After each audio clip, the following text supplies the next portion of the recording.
तौर पर ऐसा कोई इवेंट आता है कि जिसमें माल खर्च होना है, तो पता नहीं क्यों ऐसा है, कोई कहां से सुरलियां छोड़ देते हैं, बोल देते हैं नहीं जी इसकी जगह ये कर लो, इसकी जगह ये कर लो।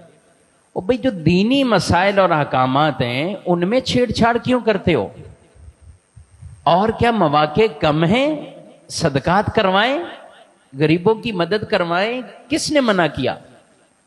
लेकिन जब दीनी कोई इवेंट आ जाए तो अब उस वक्त ये कहना शुरू करना कि इसमें खर्च ना करो, इसकी जगह यूं कर लो, इसमें इतना खर्च ना करो, इसकी जगह यूं कर लो। फिर इस तरह की बातें शुरू हो जाती और लोगों को कुर्बानी से ही रोका जाता है। एक तरह कुर्बानी से ही रोका जाता है कि कुर्बानी ही ना करो। कुर्बानी की मोहब्बत अपने दिलों में बिठाइए। मेरे आका सल्लल्लाहु ताला अलैहि वसल्लम तो जो हर साल कुर्बानी फरमाया करते थे, फिर ये हुजूर अलैहिस्सलाम की खुसूसियत है कि एक कुर्बानी आप पूरी उम्मत की तरफ से फरमा दिया करते थे। एक कुर्बानी उम्मत से भी कर देते। आज उम्मती को ताकत है, नबी सल्लल्लाहु अलैहि वसल्लम के नाम पे करें, आप भी करें हुजूर अलैहिस्सलाम के नाम पे।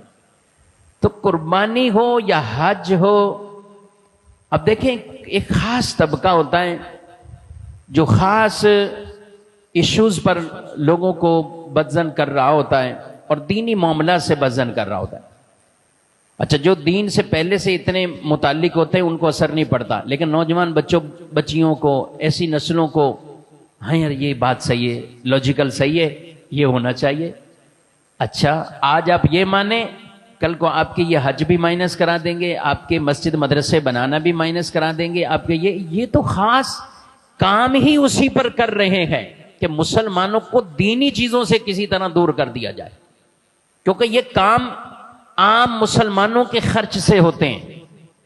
ये कोई खास तौर पर कहीं से फंड आ गया या कोई सरकारी तौर पर ऐसा नहीं होता। मसाजिदें सब हैं तो मसाजिद कौन चलाते हैं? आम मुसलमान चलाते हैं। उन्हीं के तामुन से मस्जिदें बनती हैं, उन्हीं के तामुन से मस्जिदें चल रही हैं।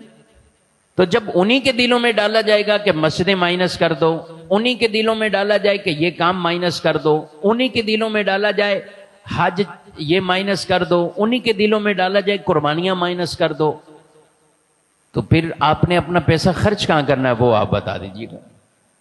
तो इसलिए इन बातों में कभी भी नहीं आना चाहिए जो आपको अल्लाह की राह में खर्च करने, और जहां अल्लाह और उसके रसूल का हुक्म है, रसूलुल्लाह सल्लल्लाहु अलैहि वसल्लम वो जानते थे अल्लाह रब्बुल आलमीन आलम है, सबसे ज्यादा जानने वाला है। अल्लाह ने उनको क्यों नहीं हुक्म इरशाद फरमाया कि कुर्बानी के दिनों में तुम ये कर लो?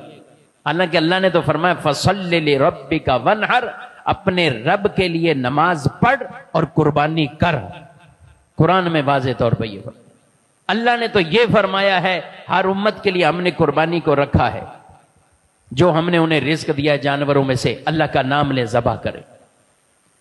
उस वक्त तो मदीना मुनव्वरा में भी बहुत ज्यादा गुर्बत थी। ऐसा नहीं था कि हर तरफ खुशहाली खुशहाली थी, नहीं, गुर्बत में थे, आजमाइश में थे।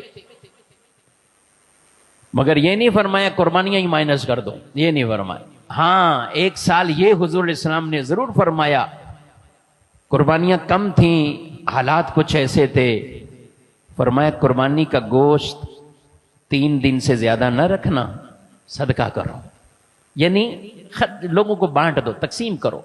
इस दफा कुर्बानियां कम हुई हैं तो लोगों को बांट दो, 3 दिन से ज्यादा कोई गोश्त ना रखे। ये भी एक अंदाज था। कुर्बानियां करो, जिन जिन पे है करो, लेकिन 3 दिन से ज्यादा गोश्त नहीं रखो, बांट दो। अगला साल आया, कुर्बानियां बढ़ गई। साहबा ने पूछा हुजूर सल्लल्लाहु अलैहि वसल्लम की बारगाह में, या रसूल अल्लाह, इस साल भी वही 3 दिन? फरमाया नहीं, अब रख लो तुम, अब जितना चाहो।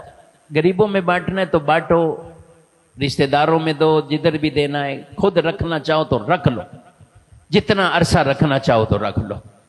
तो ये अगले साल फिर ये फरमा दिया। ये नहीं फरमाया कि कुर्बानी मत करो, इसकी जगह तुम ये पैसे यूं तकसीम कर दो। तो इसलिए मेरे भाइयों, इन वसाविस में नहीं आना चाहिए बिल्कुल भी, और अपनी इन चीजों पर जरूर देखें कि कहीं से अगर कोई ऐसी बात आती है और जिसमें दीन के अहम तरीन मामलात को ख़त्म करने की सोच दी जा रही है, हमें ना वो आवाज़ सुननी है ना वो बात सुननी है। हम अल्लाह और उसके रसूल के अहकामात के पाबंद हैं, हम उस वजह। तो इसलिए कुर्बानियाँ खुशदिली से करने की पहले से तैयारी होनी चाहिए, हर एक तैयारी में रहे, जिन पर बतौर ख़ास कुर्बानी लाजिम बनती है।